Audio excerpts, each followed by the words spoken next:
వారి తరపు నుంచి అందరికీ నమస్కారం. ఈరోజు రెండు విధములైన ప్రాపర్టీ అఫెన్సెస్కి సంబంధించి ఈరోజు మీడియా బ్రీఫింగ్ పెట్టడం జరిగింది. ఇందులో మొదటిగా చైన్ స్నాచింగ్. ఒంటరిగా ఉదయం పూట లేదా ఈవినింగ్ వాక్కి వెళ్లే మహిళల్ని టార్గెట్ చేసి ఒక ఇద్దరు వ్యక్తులు బైక్ మీద వచ్చి సడన్గా ఎవరు చూడని టైంలో వాళ్ళ మెడలో ఉన్న నగలు ఏమైనా ఉంటే వాటిని స్నాచ్ చేయడం జరుగుతుంది.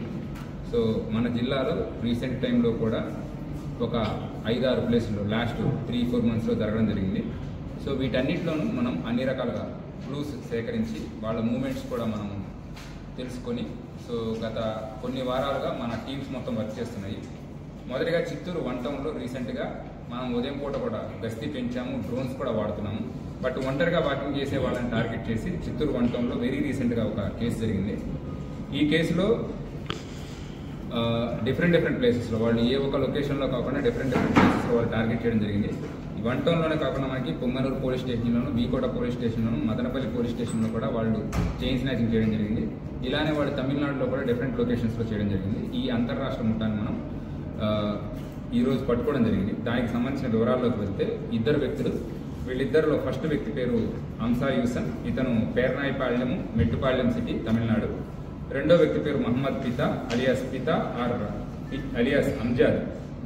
సో ఇతను కూడా ప్రస్తుతము పళని తాలూకా దిండిగల్ డిస్టిక్, తమిళనాడు రాష్ట్రం. ఇద్దరు కూడా ఇంటర్ స్టేట్ బోర్డర్ని టార్గెట్ చేసేసి తమిళనాడులోను మరియు చిత్తూరులో వేర్వేరు లొకేషన్స్లో చైన్ స్నాచింగ్ చేయడం జరిగింది.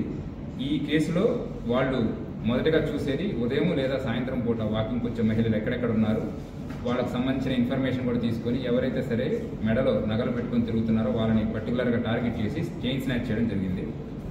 ఈ పర్టికులర్ కేసులో వాళ్ళని అరెస్ట్ చేసిన తర్వాత ఇప్పటి వరకు 20 లక్షలు విలువ చేసే 192 గ్రాముల బంగారు ఆభరణాలు మరియు 3 లక్షలు విలువ చేసే 2 2 వీలర్స్ కూడా వాళ్ళు క్రైమ్ చేయడానికి వాడే ఈ 2 వీలర్స్ కూడా మనం స్వాధీనం చేసుకోవడం జరిగింది. సో మొత్తం విలువ సుమారుగా 23 లక్షలు మనం స్వాధీనం చేసుకోవడం జరిగింది.